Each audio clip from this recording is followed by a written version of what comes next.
Sebelum kami masuk di dalam materi, izinkanlah monggo kita sama-sama muji syukur alhamdulillah terhadap Allah Subhanahu wa taala bila mana pada malam hari ini Allah memberikan satu inayah hidayahnya dan khususnya seluruh yang terlibat di dalam mensukseskan acara memperingati Maulidin Nabi Muhammad sallallahu alaihi wasallam. Mudah-mudahan apa jerih payah yang muncul di dalam diri panjenengan sedoyo dalam rangka mensukseskan acara ini estu betul-betul dicatat Allah sebagai amalan makbulan. Amin ya robbal alamin. Salatuhu wassalamuhu senantiasa kunjuk datang baginda Rasulullah Muhammad sallallahu alaihi wasallam yang telah membimbing kita, menunjukkan jalan yang benar, meninggalkan alam-alam kegelapan, menuju alam yang terang benderang lewat dinul iman, dinul Islam, dinul haq. Mudah-mudahan kita yang hadir di sini betul-betul diberikan Allah petunjuk untuk kita semakin ke depan amaliyah apa yang terjadi pada diri kita, Allah membimbing kita menjadi amaliyah yang soleh. Amin ya robbal alamin. Judule malam hari ini adalah sempurnakanlah keislamamu sesuai surat Al-Baqarah ayat 208. Itu sudah tercatat di banner ya. Surat Al-Baqarah ayat 208 ya. Nyun sewu saderengipun kula tangklep. Biasane di sini kalau tausiah niku pinten jam Pak Bu? 3 jam. Estu ta? Loh, nggih ta? Awas ya. Nek pancen keturutan hati-hati. Kalau saya mengupas habis ayat ini tadi ya yang terbender, umpama saya kupas mulai kulite sampai isine mungkin tutup subuh ya nopo.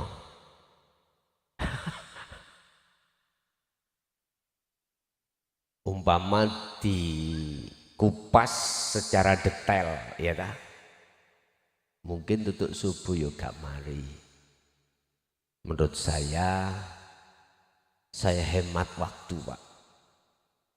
Mana yang terpenting gitu aja menurut saya. Duka jenengan. Sebab ngeten nanti. Saya kasih 2 momen ya, 2 momen. Momen pertama kujabarkan ayat ini. Momen kedua, sesi kedua tanya jawab. Berkenaan dengan apa keterangan nanti yang kusampaikan, bila mana ada ketidakfahaman bisa langsung tanya. Ini kita langsung live Pak, kita menyewa TV nasional ya. Iso live tangga ini? Oh gak iso live. Oh berarti rekod ya. Direkod. Oke, enggak apa-apa. Ngeten iki ngesaki sing nyoba-nyoba wis rapopo. Bapak Ibu hadirin jamaah rahimakumullah. Sebelum kami masuk dalam materi ada kata kunci, Pak. Ada passwordnya Bapak Ibu. Sallu ala Nabi Muhammad. Sing sapa wonge, barang siapa di dalam hatinya sudah ada kata kunci, aku yakin apa yang nanti ku sampaikan mesti paham dan bisa menerima. Matur suwun. Ngunjuki kok kuwatah banget ya. Nah, niki kula kelingan ning Lumajang Jawa Timur. Kuwatah tak telaske pulang iku anyang-anyangan kula.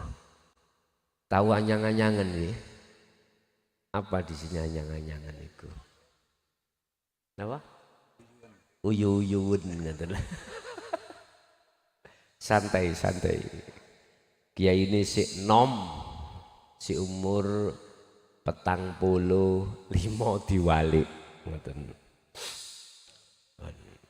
Pun tepang kula Bu. Dereng. Bener nek jawab dereng umpama pun kapan kenali ngoten. Nggih. Kula nami asli kula itu Mukhlason Rosyid. Ya. Cuman waktu kecil saya, nama saya bukan Mukhlason. Nami kula saking abah iku kasih nama Nasihin. Nasihin, wonten nami Nasihin. Nggih. Tetapi ketika saat saya belum 7 hari setelah dilahirkan, ada 3 kiai yang ketika saat menjadi mukhalid abah niku marah-marah terhadap abah. Karena apa? Karena nama itu tadi saya nggak tahu, itu saya waktu diceritakan oleh abah saya itu seperti itu. Siapa 3 orang itu? Mungkin jenengan kenal Pak. Kalau di Mojokerto itu satu Mbah Ilyas. Mbah Ilyas iku abai Mbah Husen. Mbah Husen sesepuh, paling sepuh di Mojokerto. Umurnya insya Allah sudah 90 tahun. Pernah di Banjarnegara, beliaunya dereng ya. Abah beliaunya itu namanya Mbah Ilyas. Yang kedua Mbah Mas'ud, panggilannya Mbah Ud Pagerwojo Sudarjo. Yang ketiga Mbah Hamid Pasuruan. Orang 3 ini Pak Bu yang marah-marah pada saat itu. Marah. Akhirnya orang 3 sepakat memberikan nama saya, namanya Mukhlason Rosyid niku abah kula. Ngoten ceritane. Jadi nama saya aslinya itu Nasihin, diganti tiang 3 iku namine Mukhlason. Wis paham nggih? Garwa kula alhamdulillah kula nggih sampun duwe garwa, ya ta? Yuga kula jumlahe 7. Loh, inggih yuga kula arek kula mriki arek namine. Lare kula anak saya jumlahnya masih 7, Pak. Masih 7. Ini yang terkecil umur 2 tahun 5 bulan insya Allah. Nggih. Nah, nyonya saya alhamdulillah sampai sekarang siap umpama nambah yuga sedasa kas. Siap estu, iki estu niki. Kula paling saweneng nek ndelok wong wedok niku manaan. Loh, Kanjeng Nabi Rasulullah mawon sampun kasih isyarah, hei pemuda, nek kuwi kalau kamu sudah mampu untuk nikah, nikahlah.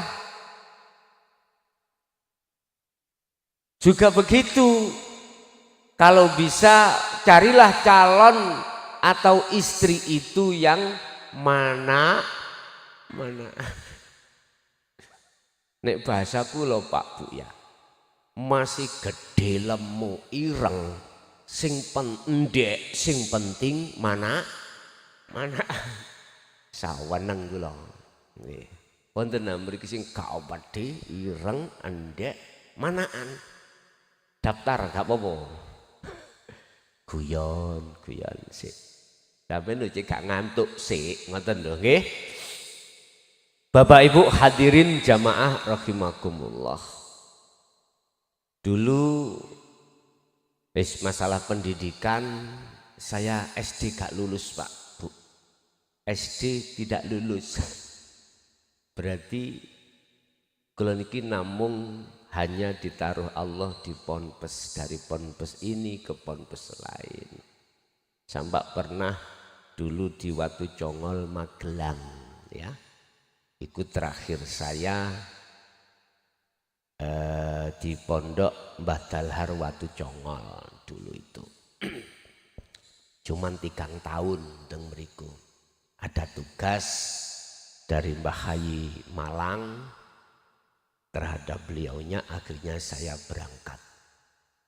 Bon, surat Al-Baqarah apa password lali.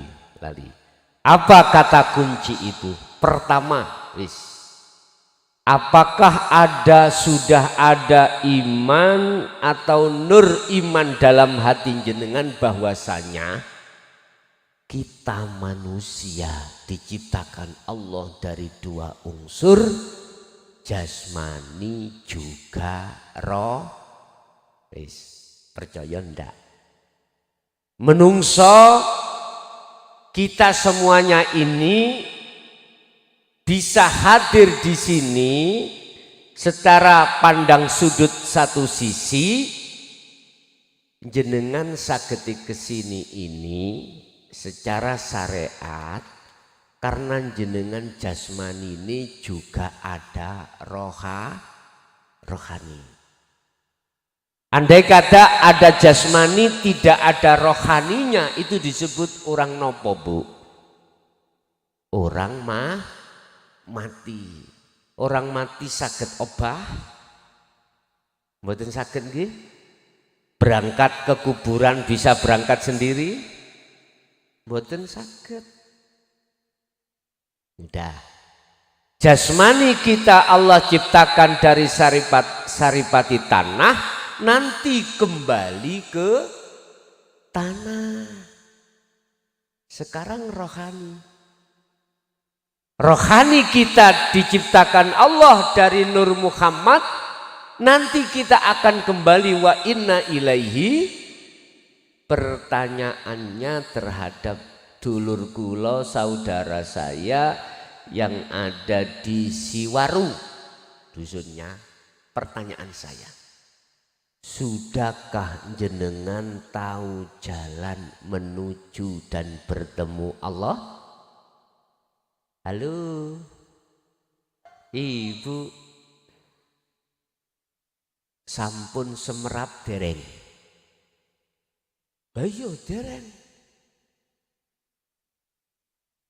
Sing paling tuwa umur 70 wonten sing hadir ngacung sampean moco Pancasila, sila pertama sampai sila kelima bisa tak kewenehi 1.000.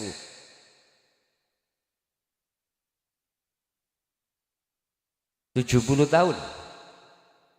Sila pertama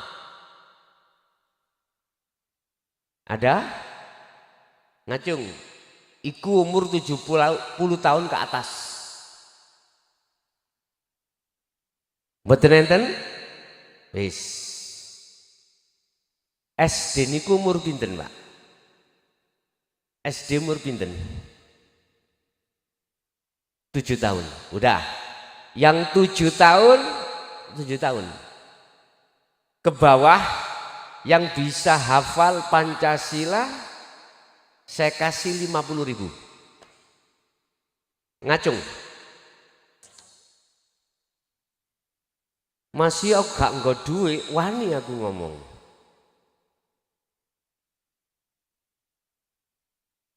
Ada, ngacung langsung maju sini.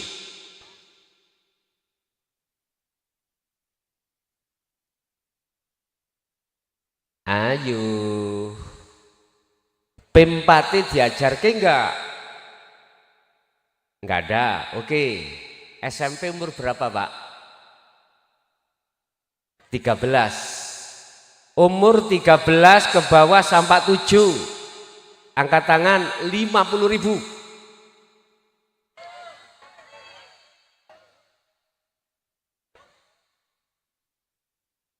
Nek kula mboten ngengke. Monggo, ayo.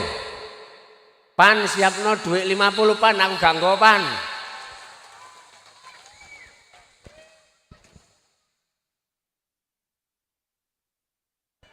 Ini li, alhamdulillah. Namanya siapa? Diki. Siki. Diki bin siapa? Ayah? Nama ayah sampean siapa? Romi. Amin. Nama ibu? Sirlistiani. Jenengan sekarang kelas berapa? Kelas 4. Kelas 4 SD. Alhamdulillah. Nggih. Wis muga-muga dadi calon nggih. Nggih, muga dadi calon. Masalah munggah niku nek gak didukung dengan hati yang kuat gak gelem. Nggih, muga-muga ya. Jadi anak yang soleh. Allahumma amin. Ya. Napa wau? Maca napa? Pancasila 1 sampai 5 nggih. Jurine bapak-bapak kali ibu. Oke? Oke, monggo. Bismillahirrahmanirrahim. Pancasila. 1. Ketuhanan yang Maha Esa. 2. Kemanusiaan yang adil dan beradab. 3. Persatuan Indonesia.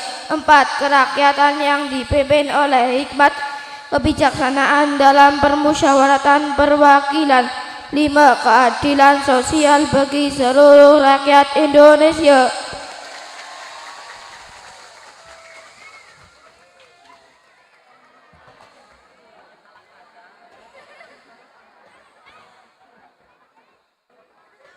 Mungkin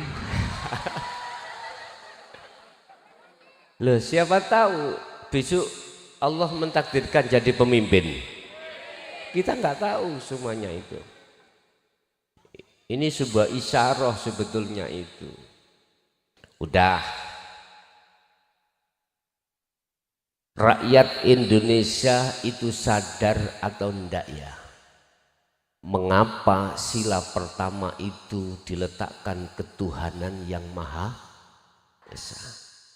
Wis sing ngerti hikmah ayat 1 sampai 5 500.000.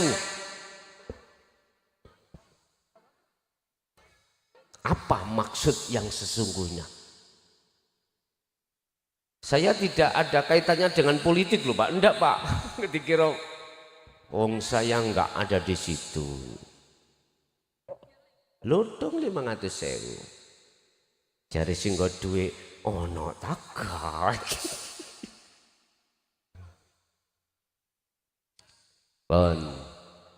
Kata kunci pertama adalah kita itu diciptakan Allah jasmani dari tanah, saripati tanah kembali ke tanah. Roh diciptakan Allah dari Nur Muhammad kembali kepada Allah. Cuman pertanyaannya, ruh ini nanti ketika kembali idza jaa ajaluhum, sudahkah tahu jalan menuju Allah? Katanya jawabannya belum tahu. Oke. Kata kunci pertama. Kata kunci kedua, Sudahkah Anda iman atau di dalam hati Anda itu ada satu keimanan bahwasanya Anda bisanya berkumpul di sini, berkumpul dari rumah, berjalan kaki atau pakai sepeda motor, semata-mata itu diperjalankan oleh Allah? Gak usah dijawab. Adakah di dalam sampean hati itu keimanan, mengimani, meyakini bahwasanya Anda bisa datang hadir di majelis yang mubarakah ini karena diperjalankan oleh Allah? Sama halnya dengan apa yang telah disampaikan oleh Bapak yang memimpin doa tadi. Sudahkah ada iman ketika Anda takbiratul ihram bisa berdiri, rukuk, sujud, duduk? Di situ ada sesuatu yang paling lembut, paling rahasia, yaitu Allah. Innahu bikulli syai'im muhit, yang menggerakkan jenengan akhirnya bisa sholat. Pertanyaan tadi, sudahkah ada iman yang seperti itu? Kalau sudah ada iman seperti itu, maka nanti apa yang ku sampaikan tentang masalah surat Al-Baqarah ayat 208, yakin jenengan langsung saged nrimo. Nek enggak, kalau tidak, nah entar dulu, bingung sampai nantinya. Lah, oleh sebab itu mengapa saya kasih sesi tanya jawab? Tanya atas kebingungan itu apabila tidak paham. Setuju? Oke, masalah waktu terserah Allah. Ngoten nggih? Bah rong jam, bah sak jam, bah setengah jam, terserah Allah. Ya ayyuhalladzina amanu, hei orang-orang yang beriman, yang dipanggil, yang dihai itu adalah orang yang beriman. Tahapannya kan ngeten, Pak. Islam, iman, ihsan. Saya ulangi, tahapan untuk menyempurnakan keislaman kita pada Allah, Islam, iman, dan ihsan. Oke. Yang dihai, yang dipanggil oleh Allah hanyalah orang yang beriman. Mengapa tidak ya ayyuhal muslimun? Karena iman sudah mesti Islam. Kalau Islam belum tentu iman. Apa tarkibnya definisi iman? Menjalankan perintah, meninggalkan larangan. Itu iman. Nah, Islam kita bersyahadah, kemudian bukti daripada iman kita menjalankan perintah seperti sholat, zakat, puasa, dan haji. Itu pembuktian Islam sampean disebut iman.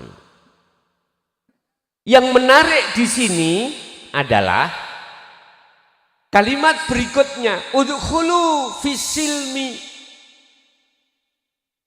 mlebu sira kabeh, masuklah kau di dalam agama Islam kafah khalih sampurno. Loh, iki lho wis iman kok dikongkon mlebu Islam maneh, iku piye? Lak mudhun sih bulian, lak ngoten nggih. Pun kula buka rahasiane ayat ini. Mengapa kita disuruh untuk menyempurnakan keislaman kita? Karena nyuwun sewu, iman kita itu belum ihsan. Iman kita kepada Allah belum benar.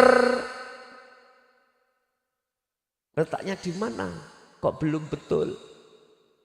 Tiap saat, tiap waktu kami ini menjalankan perintah dan meninggalkan larangan. Mana letaknya? Ketidakbenaran, bukan ketidakbenaran, kurang sempurna. Mohon maaf, kurang sempurna. Kembali kepada password pertama kita. Kita manusia itu ada dua, jasmani dan rohani. Lihat di dalam surat Ali Imran ayat 31. Berkenaan dengan kita memperingati hari kelahiran baginda Nabi Muhammad Sallallahu Alaihi Wasallam ini, bukalah di dalam surat Ali Imran ayat 31. Google Pak dibuka arek nom-nom saged. Tapi sinyale gak pate ono. Kalau nggih medet golek sinyal mboten saged-saged. Apa di situ dikatakan? Kul in kuntum tuhibbunallaha fattabi'uni yuhibbukumullah. Muhammad katakan kepada umatmu, jikalau Islammu kepingin sempurna, jikalau cintamu ingin diterima oleh Allah dan dijadikan oleh Allah sebagai kekasihnya, maka fattabi'uni, ikutono Muhammad, ikutono aku. Nek kata Rasul, elok aku. Pertanyaannya, ya Rasul, saya mengikuti panjenengan ini yang bagaimana? Saya sejak kecil sampai besar, saya mengikuti hukum di dalam syariah. Ya. Mana perintahku jalankan, mana laranganku tinggalkan. Jabe Rasulullah umpami angsal kula jawab ya Pak. Di dalam Quran, Al-Quranul Karim itu mboten enten jawaban pertanyaan, syarat dan jawab seperti ini, enggak ada. Mungkin sampean bisa melihat di kitab teles atau di Al-Quranul Qadim baru ketemu. Kita harus mengikuti Kanjeng Rasul yang bagaimana Bapak Ibu? Biar keislaman kita sempurna. Biar cinta kita betul-betul, iman kita betul-betul terhadap Allah yang disebut iman yang sudah ihsan. Tolong, madhab 4 Imam Syafi'i, Maliki, Hanafi, Hambali sepakat di dalam Islam itu tahapannya ada 4, syariat, thariqat, hakikat dan makrifat. Iki syariat dan thariqah, mohon maaf Pak, mengajarkan terhadap kita khususnya di dalam hukum fuqaha, hukum syariah, supaya kita betul-betul takwa kepada Allah, lahiriah jasmani kita, meninggalkan larangan dan menjalankan perintah. Itu sudah ditata di dalam hukum syariah. Tapi ini belum menyentuh terhadap rohaniah Bapak Ibu. Belum menyentuh. Kita masih dikenalkan tauhid la ilaha illallah. Belum dikenalkan tauhid la ilaha illahuwa, yang memunculkan dzikir khafi atau sirri. Belum lagi kita nanti akan dikenalkan tauhid la ilaha illa anta, yang memunculkan dzikir sirul asror, yang menggerakkan ruhaniyah sampean kali kula, sehingga bisa iman dengan benar-benar hanya pada Allah. Nanti ditutup wahyu yang terakhir, la ilaha illa ana. Semuanya di dalam Al-Quran. Tahapan-tahapan ini. Kita syariat sejak kecil sudah dididik. Terutama tentang masalah rukun Islam. Sholat kita jalankan, zakat, puasa, haji bagi yang mampu kita laksanakan. Mudah-mudahan yang hadir walaupun haji iki ditunda-tunda, mudah-mudahan kita menangi. Allahumma amin. Ya, sempurna cara syariate rukun Islam sampean. Syariat mendidik kita sudah. Sekarang kula tanya terhadap yang hadir, laksana sekolah TK mau enggak jenengan naik SD? Maukah jenengan masuk ibtidak? Nek mau, unggahno syariat sampean ning thariqah. Unggahno tauhid sampean itu dari la ilaha illallah menuju la ilaha illahua. Huwa dia. Unggahno. Terus bagaimana cara mengunggahkan, menaikkan? Lewat acara malam hari ini saya suguhkan cara untuk menaikkan level tahapan keislaman kita pada Allah. Urusan jenengan purun rimo atau tidak bukan urusan saya, sebab saya balagu minkum. Saya hanya sekedar menyampaikan saja. La ikroha fiddin, tidak ada paksaan untuk mau ngunggahno menaikkan mutu kadar keislaman kita. Setuju? Jadi ojo disalahke wong sing nolak. Ojo. Jangan. Nanti ada waktunya sendiri. Nanti ada waktunya sendiri. Walaupun malam hari ini belum. Aku berdoa pada Allah, mudah-mudahan hati sampean kapan dino nanti dibuka Allah dan bisa menerima dan mengikuti dengan sempurna terhadap baginda Rasulullah sallallahu alaihi wasallam. Apa sih thariqah iku? Jalan. Syariat adalah kendaraan, thariqah adalah jalan. Syariat dengan thariqah tidak bisa dipisahkan, Pak. Nggak bisa. Kendaraan dan jalan tidak bisa dipisahkan. Di mana ada jalan pasti dibutuhkan kendaraan. Di mana ada kendaraan pasti membutuhkan jalan. Terserah jalan sampai lewat mana, terserah. Untuk sampai ke sini, mohon maaf, di dusun Siwaru, desa Tanjung Tirta, terserah. Lewat utara silahkan, lewat selatan silahkan, lewat timur silahkan, lewat barat silahkan. Saya ini bingung mboten. Ini kok timur ya? Barat nih, kewalik tambahannya. Nggih, pun terserah. Siapa yang datang lewat jalan yang tidak sama, ya ojo tukaran.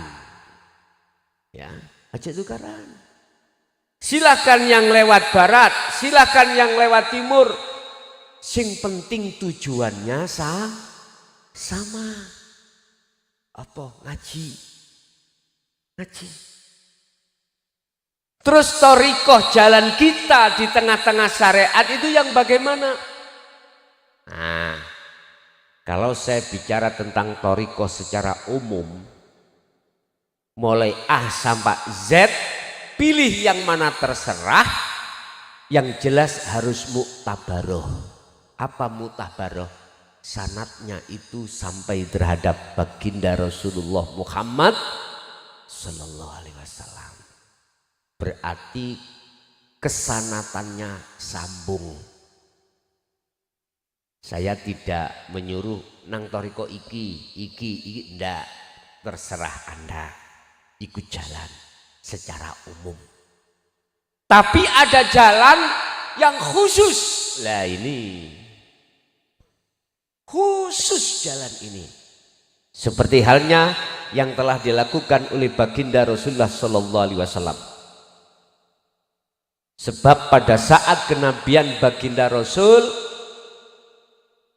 thariqah jalan yang sekarang kita anggap thariqah mulai A sampai Z muktabaroh itu pada saat beliau itu belum ada. Lah terus thariqahnya Kanjeng Nabi bagaimana? Jalannya bagaimana? Nyun sewu Pak ya, mbok menawi lagi niki sampean krungu keterangan ini, jangan di backlist dulu, jangan dikatakan salah dulu, ayo diresapi. Apa thariqahnya Kanjeng Rasul? Ini yang kusebut secara khusus. Sholat ikut thariqah, nama sholat ikut thariqah. Nama aktivitas apapun, maca Quran, ngaji, apapun, itu thariqah, itu jalan. Lah hakikatnya apa? Tujuan, hakikat itu tujuan Pak. Tujuanmu sholat kemana? Ayo. Tujuan jenengan kerja, cari uang atau gimana? Allah sampun katakan dalam salah satu surat, wa ma khalaqtul jinna wal insa illa liya'budun. Aku tidak akan menciptakan jin dan manusia termasuk kita ini kecuali hanya diperintahkan menyembah.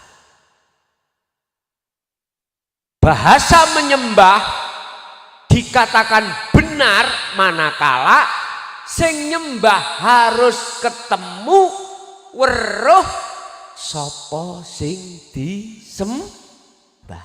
Iki syarat.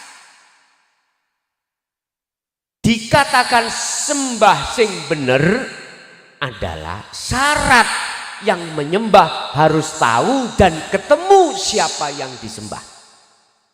Sama dengan saya diundang jenengan. Saya diundang panjenengan di sini, dikatakan sah manakala saya bertemu sing ngundang. Allahu Akbar, Allahu Akbar, undangan. Nggih Pak? Undangan. Sing ngundang Gusti Allah. Yang kutanyakan, ada hakikatnya enggak hati sampean wau? Tujuannya sudah benar betul sampai nekani undangan. Hakikat itu tujuan. Apa tujuannya kita? Mendatangi undangan, menyembah terhadap Allah. Pertanyaannya ketika Allahu Akbar, hatimu iku eling Allah apa eling saliyane Allah? Wis, gak wani jawab. Mengapa kita setiap saat dan waktu ketika sholat Allahu Akbar di dalam hati kelingan kilpat sikil papat apa? Wedhus.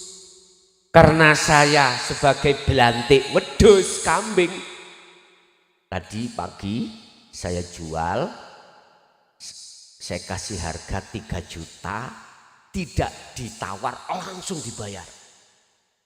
Allahu Akbar. Tadi kasihkan 4 juta rek, tak kasihkan 3 juta kok ya gak usah ditawar, berarti kemurahan lah gitu nggih. Heta, apa kok ngono? Kadang-kadang kita teringat istri, Habis dibikinkan kopi, berhubung listriknya mati, ibu iku mang keliru garam. Lah garam sama apa namanya gula itu jejer Pak, tempatnya jejer. Listrik mati, Pak yang bikinkan kopi yang. Teng mriki nek nyeluk yang ngoten nggih. Nggih, sami nek ngoten. Iku nek pas gendaan. Pas anyar-anyaran. Nanti kalau sudah punya anak 2 beda panggilannya. Ibu arek-arek. Kok iso ngono ya? Nah, tadi wah yang nyonya gawe cokane mlaku ra wapet. Nyonyanya mau jatuh, hati-hati Dek. Ya. Ketika sudah punya anak 3-4. Kati tipe deladap ae. Tahu deladap? Bahasa niki napa? Sembrono itu loh. Mengapa sayang kita hilang? Karena jatuh pada anak. Sayang kita jatuh pada anak. Dulu Kang Masnya itu belum dibikin kopi. Kula damelaken Mas.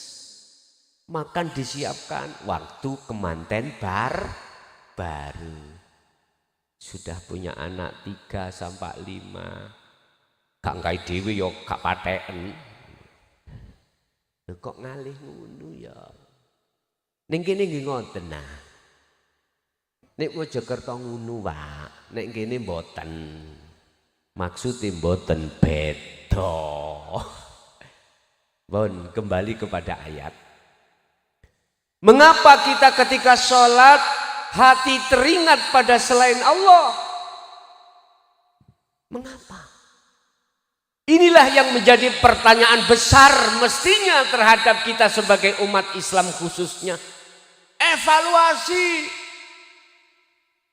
Makanya Pak Panitia tadi bilang, muga-muga iso ada di sholat yang khusyuk lah gitu. Di situ.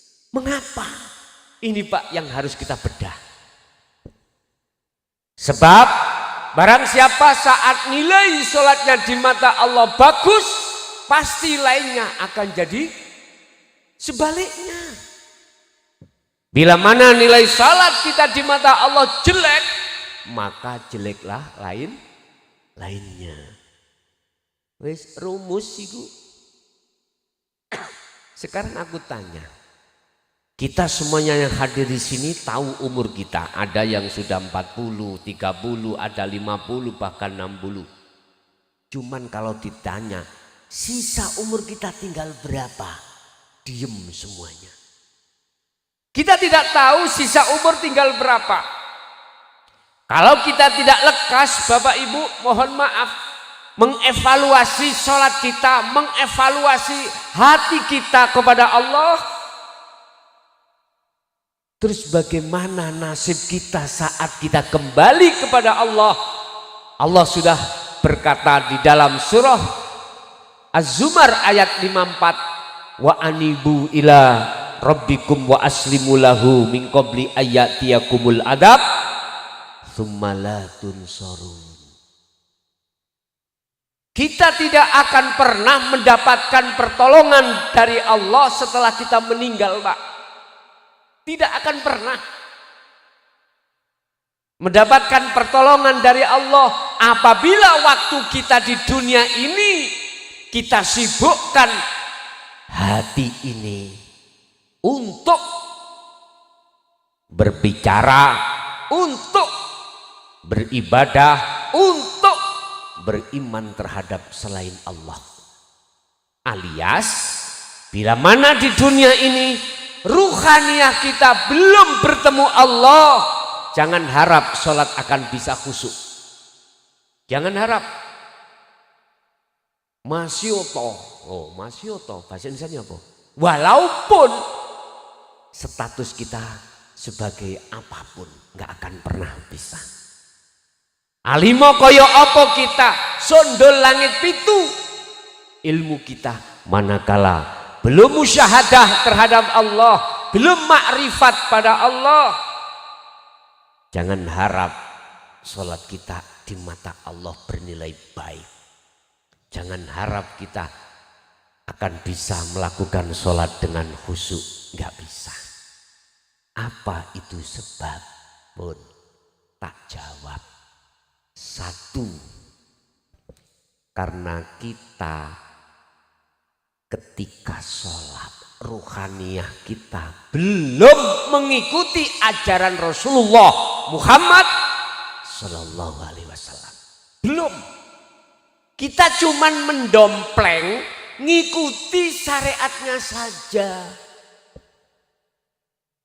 Hakikatnya belum. Padahal hakikatnya Rasulullah huwallazi arsala rasulahu bil huda wa dinil haq aidinut tauhid. Itulah ajaran yang mendidik ruhaniyah jenengan, bukan jasmaniyah. Kalau jasmaniyah itu syariah, Pak. Kalau ruhaniyah kita adalah hakikat dinut tauhid, mengesahkan pada Allah. Qul huwallahu ahad, katakan Muhammad. Allah itu ahad, esa. Ajarkan terhadap umatmu. Ini berarti ilmu ketauhidan kita untuk mengesahkan Allah, ilmu hakikat kita untuk nyatakan tujuan kita sholat bertemu Allah yaitu makrifat, itu belum kita dapatkan. Kita belum belajar tentang pengajaran apa yang dibutuhkan ruhaniyah kita. Makanya mengapa di situ yang dipanggil amanu padahal sudah Islam. Berarti iman kita masih bermasalah. Contoh. Umpama jenengan sholat Allahu Akbar, dalam hatiku punya iman, aku bisanya berdiri karena kekuatanku, karena aku kuat, karena aku punya karep sholat. Intine aku iman bisanya sholat karena diriku sendiri. Gak melibatkan Allahnya, gak melibatkan sama sekali. Ada lagi contoh, tetangga kita kasih kita uang sebab kita punya masalah, ditolong diutangi. Manakala tidak saya bayar, maka saya akan masuk di dalam penjara karena kena pasal. Ditolonglah keluar tetangga kita, diampili, dipinjami uang 10 juta. Kayak nutup masalah, tidak ada masalah. Apabila hatiku meyakini beriman sing nulung iku tonggo, maka iman saya masih bermasalah. Kok iso? Pun sampai mlebu nang ayat la haula wala quwata illa bil. Manusia kita Pak Bu, sifat kita aslinya adalah la haula, tidak punya daya upaya apapun, tidak bisa menolong atau ditolong, tidak bisa berupaya apapun dalam hal melihat, mendengar, berucap, bertindak, wala quwata, dan juga kita tidak punya kekuatan. Manakala itu terjadi, kita bisa melihat, mendengar, kondisi apapun kuat, semata-mata iku sebetulnya illa bil, artinya iku we'e Gusti. Paham nggih? Berarti tonggo kuku makhluk sejatine dheweke gak iso, dia tidak bisa untuk menolong saya.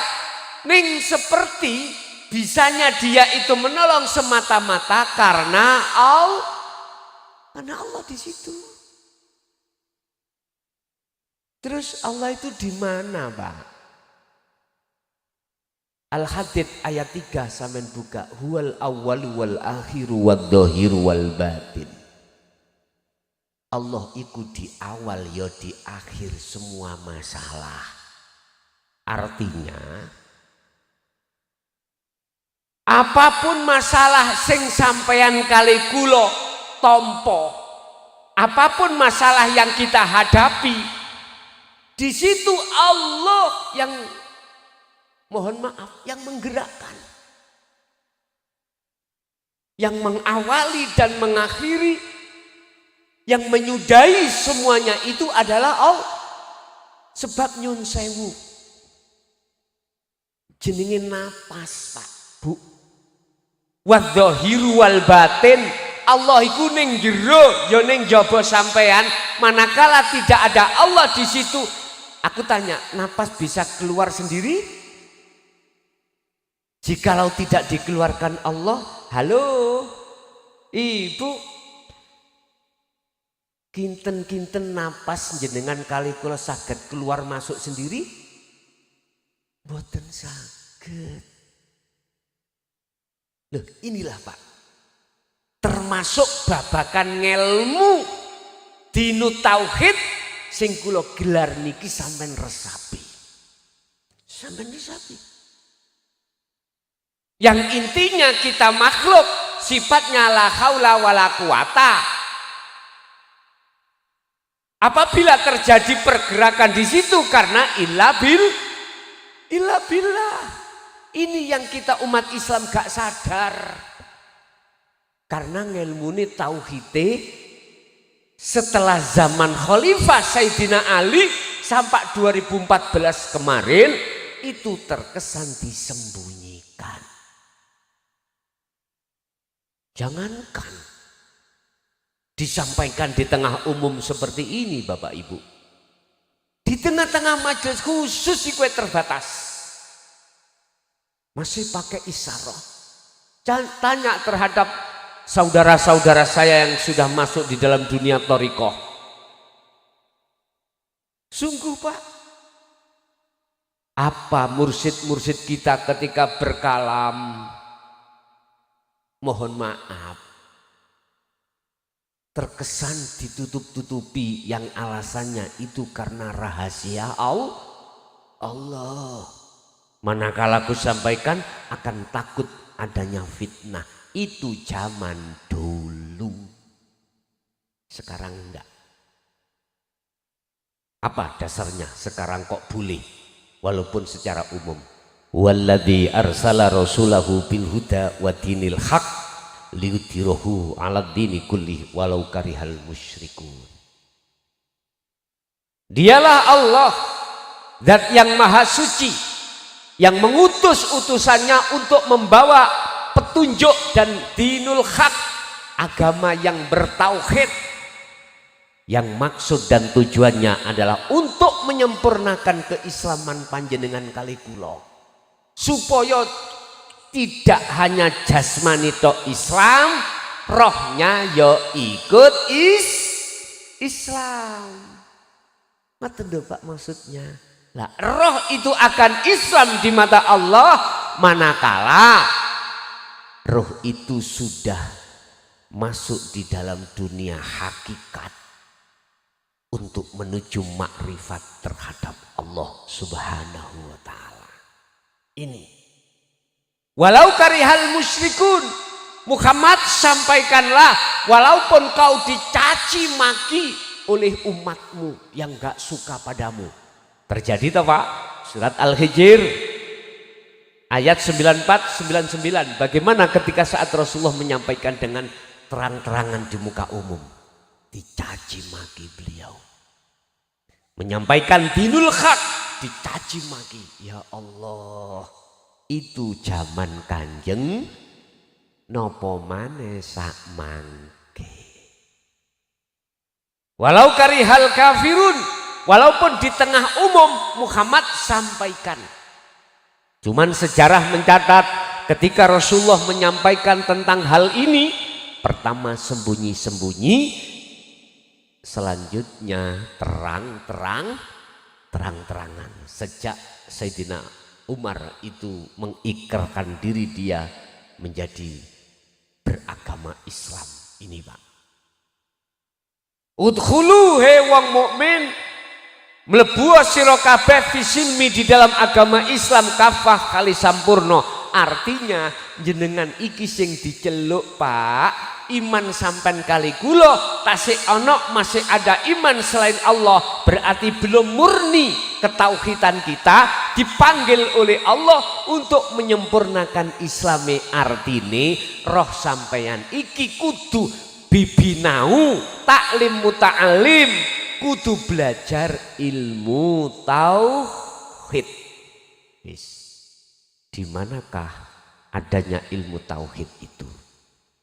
Gun sewu, sampeyan harus cari guru akhirat. Sampeyan harus cari guru yang bimbing khusus tentang ketauhidan hati jenengan pada Allah. Siapa beliau? Tabi'ina solihin, penerus Kanjeng Rasul. Meneruskan tidak hanya syariatnya saja, tetapi juga sekalian hakikat.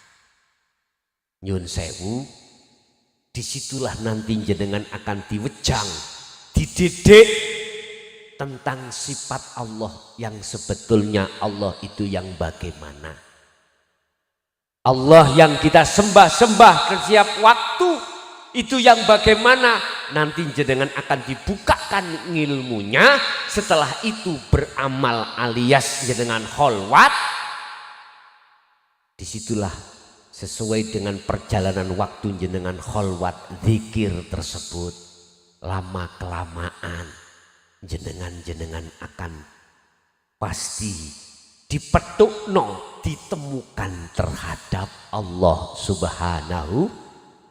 Iki janji Allah di dalam surat Al-Ankabut ayat 5. Wa man kana yarju liqa Allah, barang siapa yang di dalam hatinya ingin bertemu aku, bertemu Allah, fa inna ajalallah la'at, Allah berjanji nanti jenengan akan ditemui dalam waktu yang sudah ditentukan. Lah yang menentukan waktunya itu Allah Subhanahu. Mbuh ketemune waktu sholat, mbuh ketemune waktu jenengan khususia berzikir, mbuh waktunya apapun, mbuh waktunya jenengan ikmang waktu kerja bisa. Karena apa? Di dalam surat Al-Baqarah 115 Allah katakan, fa aina ma tuwallu fa thamma wajhullah. Apapun kondisi sikon yang kau hadapi, kemanapun kau mengarah, menghadap, di depanmu ada wajah Gusti. Sebab Allah iku yo ning jaba yo ning jero, di dalam dan di luar. Allah ya karim. Shallu ala Nabi Muhammad. Bon. Nek jenengan sampun mlebet datang keislaman sing sempurna, roe yo muslim, jasad ya muslim, maka ayatnya seterusnya, innahu wala tattabi'u khutuwatis syaiton, janganlah kau mengikuti bisikan nafsu dalam dirimu. Anda akan bisa tidak mengikuti kalau ruhaniyah sampean sudah muslim, kalau ruhaniyah sampean ini sudah mendapatkan pengajaran dinut tauhid, terus mengamalkan dengan istiqomah, baru jenengan tidak akan pernah mau untuk mengikuti bisikan hawa. Apa sih bisikannya hawa nafsu? Wama ubari'u nafsi inna nafsa la amaratum bisu. Nafsu iku ngejak atimu lali nang Gusti. Makanya jangan heran waktu sholat Allahu Akbar. Tadi Pak goleki kunci gak ketemu-ketemu. Waktu sholat Loh iya, ono loster ya, ada di dompet. Loh, nafsu selalu mengajak jenengan kali kulo ketika sholat ruhaniyah sampai kali kulo lalai terhadap Allah. Artinya lalai, nggak sadar jenengan oleh ngadeg sopo sing ngedegno, sing ono jero lan jaba jenengan, gak ono maneh kejaba Gusti. Tidak ada lagi kecuali Allah. Jenengan bisa ruku, sing ngerukuk nih ya Gusti. Jenengan bisa maca Fatihah, ya sing macakno Gusti. Jenengan krungu swara, sing ngrungokno ya Gusti. Semuanya Allah selalu melayani kita. Perkara mata berkedip, nyun sewu. Nek gak dikedipke Allah ning kene saged tak bisa mata kita berkedip sendiri. Saya coba jenengan sedina ojo kedip, piye rasane? Satu hari jangan berkedip. Mencicil terus gini. Piye rasane? Subhanallah. Namanya makan Pak, tangan kalau gak digerakke Allah ya gak bisa tangan kita bergerak sendiri. Kan sudah jelas tangan ini sifatnya la haula walaku, bisanya bergerak karena illa billah, karena Allah di situ. Hati kita gak sadar Pak atas kehadiran Allah di dalam atau di luar diri kita. Itulah yang menjadikan mengapa kita sholat selalu lalai, tidak khusyuk.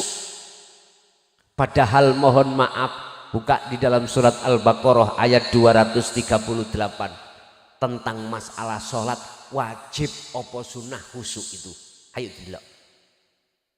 Khafidhu ala sholawah was sholatil wusta wa kumu lillahi qanitin ay khosyiin. Bahasa khusyuk itu wajib. Wajib jenengan sholat iku ketemu Gusti Allah. Sampai Allah berkata, wa nahnu, kata Allah, wa nahnu aqrabu ilaihi min hablil warid. Aku iki, kata Allah, lebih dekat daripada urat nadimu. Antara ruh dengan urat nadi dengan Allah lebih dekat Allah. Tapi mengapa kita tidak tahu? Lah itulah persoalannya Pak. Jawabannya karena kita belum masuk di ranah hakikat menuju makrifat. Karena kita belum mendapatkan pembimbing, sang pembimbing guru akhirat. Ini persoalannya. Sehingga selama ini guru-guru akhirat kita, mohon maaf, disembunyikan oleh Allah. Kadang menjadi pedagang beliau. Gak harus pakai serban, enggak. Gak harus pakai kopiah, enggak. Apa ini? Casing Pak ini Pak. Serban yo casing. Tahu casing? Pandangan dohir makhluk. Sampai kepingin tahu guru akhirat, jangan melihat casingnya Pak. Cirinya, ya siapapun beliau, bisa jadi beliau jadi kepala desa, jadi perangkat, bisa jadi pedagang, bahkan pemulung, bisa jadi. Ciri ini mek ngeten tok. Setiap kalam yang keluar untuk jenengan itu menyejukkan hati, mendidik hatimu untuk menuju dan bertemu Allah. Itu beliau. Sampan pun delok kesinge Pak, jawenggote tutuk udel, serbanan putih ini iki, ngalor ngidul nyangklot serban, kopiahe wah menggiurkan. Ada kalanya anggapan wong miring, lho ngoten lho ya. Gak seperti itu, selamanya seperti itu. Beliau bisa jadi orang yang orang lain menganggap dia itu edan. Mohon maaf loh nggih. Cirine mek situ. Ketika semenjak ngomong, ketika dia itu sampai mintain nasihat, mesti ngarahno ati sampean untuk mengenal Allah Subhanahu, ada di situ. Itu guru akhirat. Siapapun dia, Allah menyembunyikan ini. Lah nek tengerane casing ngeten iki, Pak, ketipu. Ketipu jenengan. Casing boleh api, silakan. Tapi yang terpenting isi. Nyuwun sewu, casinge iku ndugi Samsung. Mohon maaf ya. Ternyata isinya HP iku iPhone. Lah jelas jos iku. Wong akeh ketipu. Samsung kok rasa iPhone. Nah. Delok isine Pak, isine tadi menyejukkan hati. Yang nomor 2, dia tidak suka untuk menghasut, enggak suka. Nedu, enggak suka. Justru dia itu mempersatukan. Makanya mengapa dasar negara kita Pancasila, sila pertama ketuhanan yang Maha Esa. Apapun agama Anda, apapun kepercayaan Anda, apapun bendera Anda, harus satu ke Ahad. Jenengan kali kula, apapun torikoh jenengan, silakan. Yang penting tujuannya satu ke Ahad, Allah Subhanahu wa ta'ala. Makanya di dalam Al-Quran itu banyak yang mengupas tentang bahasa pangeran itu Rob, Robbi, Robbukum, innallaha huwa Robbi wa Robbukum. Itu untuk umum. Rob itu untuk umum. Artinya Tuhan. Boleh umat Islam, boleh selain umat Islam. Yang penting itu substansi dan tujuan kita, hakikat kita adalah bertemu terhadap Tuhan tersebut. Subhanallah. Tolong jenengan nek kepingin belajar sholat, pingin ketemu Allah, akhirnya khusyuk. Coba sampean praktekno mangke dalu. Ngene carane. Sampai nek kersa lho ya. Ini saya langsung mboten detail, langsung saya ambil yang terpenting. Di dalam hati sampean kalau sudah ada iman bahwasanya Allah di dalam dan di luar Anda sebagai motor dan penggerak Anda, maka ketika jenengan sholat takbiratul ihram sampai salam, sibukno ati sampean iku merasakan, mengimani bahwasanya apa yang timbul di diri jenengan, baik membaca atau melihat, mendengar atau bergerak, semata-mata itu yang menggerakkan Allah Subhanahu. Jikalau hati sampai sadar di dalam waktu sholat seperti ini Bapak Ibu, itu loh caranya jenengan iku bisa sholat dengan khusyuk. Simpel toh? Simpel sekali. Kalau tidak terasa di dalam hati sampai gak nyaman atau gak damai, gak tentrem, ke Mojokerto bawa sandal, tapuk nonang raiku. Kalau tidak seperti itu, kalau tidak damai hatimu, tapuk no raiku. Tinggal pertanyaannya, jenengan mau mempraktekkan apa ndak? Lebih-lebih ketika jenengan sholat 5 waktu, tak jamin sampai nek wis kadung gendeng ambek Gusti Allah ning kuno, mohon maaf, ati sampean kali kula kadung mahabbah muraqabah terhadap Allah, tak jamin sholat sampean kok gelek lali rokaat. Aku oleh piro man. Salat zuhur kan papat Pak ya. Sampai niki lali. Dilalekno Allah dengan hitungan rokaat. Iku proses Pak, proses. Gak apa-apa. Gak apa-apa. Ya nanti ketika mau salam sampean tebus ambek sujud sahwi. Ngoten mawon. Tapi mesti nyaman ati sampean. Ati sampean akan damai. Ala bi dzikrillah tatmainnul qulub. Ingat, hanya dengan zikir inilah zikir yang kumaksud sadar diri hati sampean bahwasanya apa yang muncul dalam diri Anda semata-mata itu karena Allah, itu namanya zikir. Maka hatimu akan damai. Ketika jenengan sakit umpama gak waras-waras, ya.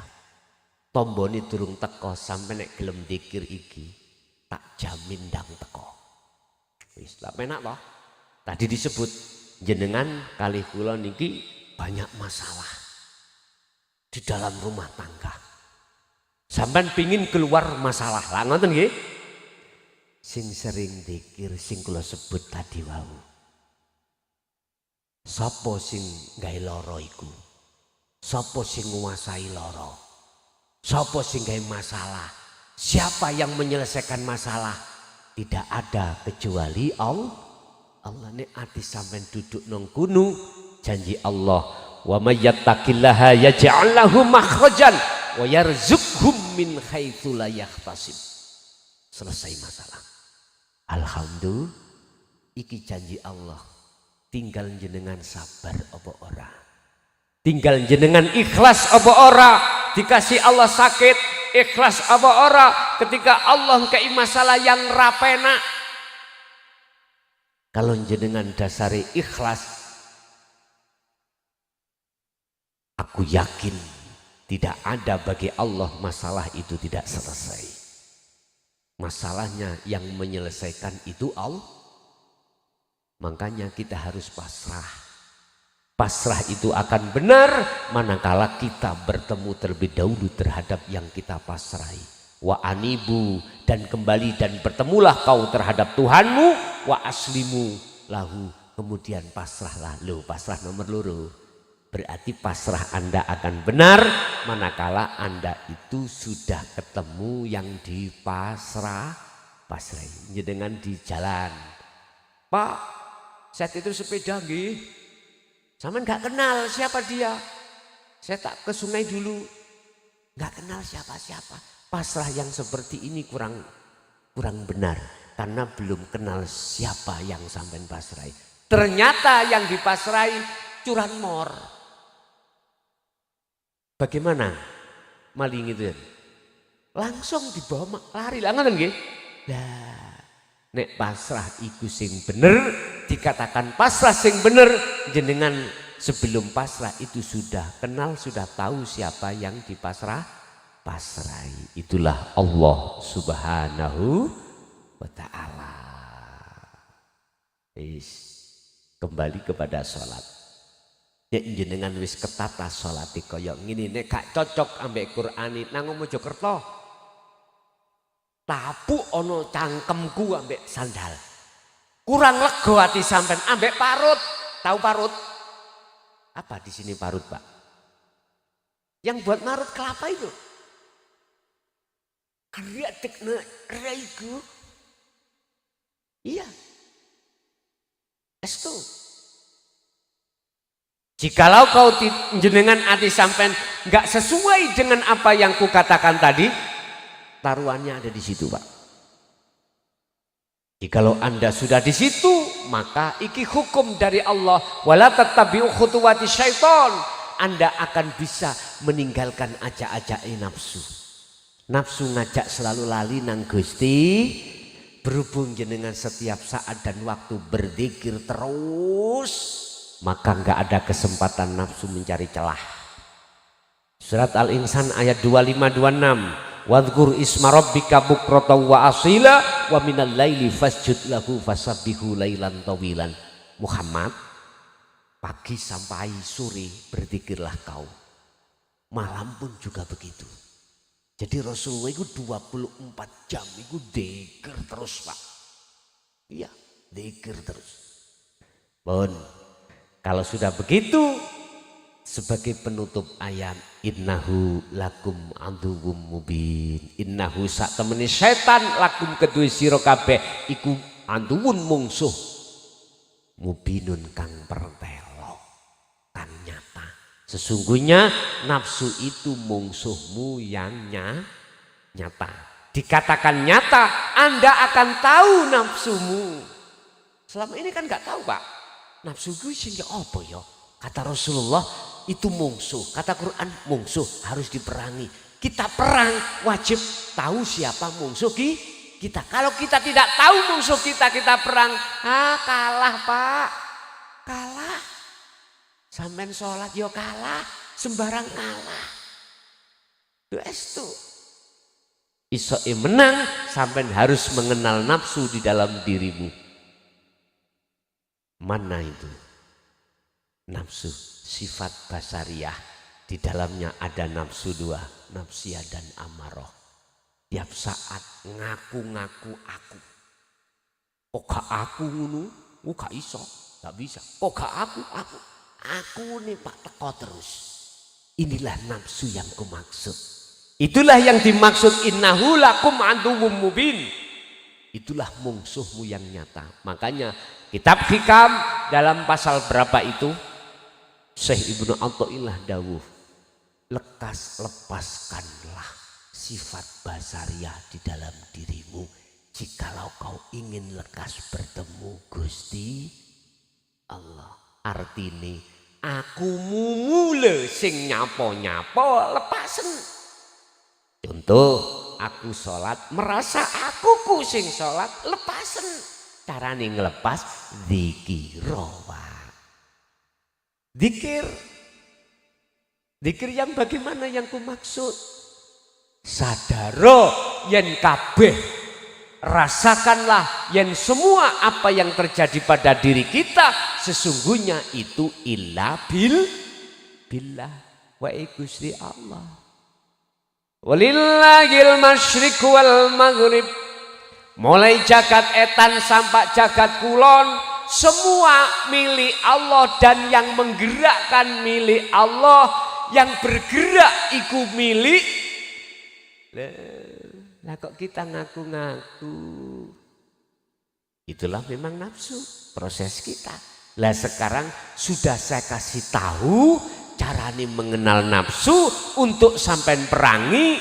Terapkanlah di dalam sholat, terapkanlah di luar sholat. Setiap saat dan waktu. Ibu-ibu kalau pagi jelas masak, ulek-ulek Bu nggih. Kau saat ini gereneng. Pelonjo sak bulan 3 imek 50.000 lombok ini tak teplokno raimu. Lah apa gitu? Ilingo kuwi iso ngulek karena Gusti dalam dirimu. Itu loh maksud saya. Kadang-kadang ibu-ibu nok mangkele Pak. Nek sampai oleh kei blonjo terlambat, nggih napa mboten Bu? Apalagi biasa 1 bulan 2 juta, 1 bulan dikasih 20.000. Piye jawab ibu? Ya sama-sama makan uyah, gitu. Allah ya karim. Itulah kita Pak Bu, setiap saat dan waktu tidak selamanya mesti cukup dan lebih-lebih ya. Suatu saat Allah menghadapkan kita dalam kekurang. Contoh air tadi ya. Kita waktu peceklek ini kemarau panjang. Pak Kades tadi sampun nyampaikan atau wakil Pak Kades. Yes, kita harus sabar. Sebab semuanya yo karena Allah. Aku yakin jenengan melihat mengimani hanya Allah yang berkehendak. Aku yakin doa panjenengan jaluk udan mesti dikei udan. Kalau hati sampean iku ngakokno yen semua itu karena Allah, kesimpulan. Pun masuk kesimpulan. Kita hidup di dunia ini tinggal berapa tahun tidak ada yang tahu. Allah sudah ngancam kita dalam surat Az-Zumar ayat 54. Sing sapa wonge urip ning dunya, barang siapa yang hidup di dunia tidak lekas kembali ruhaniyahnya untuk bertemu Allah, kok ya sudah kedatangan mati, sumalatun sorun. Ruhaniyah kita akan kembali kepada Allah nantinya itu di dalam zona alam sing gelap, alias tidak mendapatkan pertolongan dari Allah Subhanahu. Naudzubillahi min. Di balik ayat itu, barang siapa saat di dunia sebelum meninggal dia sudah ruhaniyahnya kembali kepada Allah, meniru Nabi Muhammad, syariat dan sampak makrifate, maka dia akan meninggalnya itu dapat pertolongan Allah. Yang tadinya ayat sumalatun sorun lanafi tidak ada, dihapus oleh Allah, akhirnya sumatun sorun, maka mereka akan ditolong oleh Allah Subhanahu dengan cara jalure alam sing sampeyan leboni roh iki alami alam pepadang. Sebab apa? Inilah jawaban di dalam surat Al-Baqarah ayat 257. Wis, iki kuncine. Sing sapa wonge ning donya atine iku wis ndadekno iman mung hanya pada Allah, berarti makrifat bertemu Allah. Allahu waliyul ladzina amanu yukhrijuhum minadh-dhulumati ilan nur. Mati jenengan mengke mlebet ning alam pepadang. Alhamdulillah. Walladzina kafaru auliya'uhumut taghut. Mereka yang kedua, manakala di dunia tidak mau kembali dan bertemu Allah dan menjadikan selain Allah sebagai pemimpinnya, yaitu nafsu, maka ketika meninggal ruh ini kembali pada Allah, masuk dalam alam kegelapan. Wa min waraihim barzakhun ila yaumi yub'atsun. Akhirnya di dalam syariat disebut itulah alam barzakh. Ini sebuah dinding yang mengurung terhadap arwah-arwah kita yang pada waktu di dunia itu belum bertemu terhadap Gusti Allah. Wis terakhir aku pesen Pak Bu, estu pesen kula niki penting. Tolong jenengan jangan mati dulu ya. Ibu, bapak, estu berumur berapa jenengan tolong ojo mati dhisik. Jangan mati dulu apabila ruhaniyahmu itu belum makrifat dateng Gusti. Iso makrifat ikutono Rasulullah, tidak hanya di jalur syariatnya tetapi juga di jalur hakikat supaya bisa makrifat datang Allah. Oke Bapak Ibu, itu apa yang bisa kami sampaikan dalam kesempatan malam hari ini. Kita masuk pada sesi tanya jawab. Barangkali ada yang bertanya, sebab gak mungkin semuanya paham, jenengan gak usah sungkan malu-malu. Tanya, mumpung saya masih ada di sini. Sampai tanya, kami persilakan.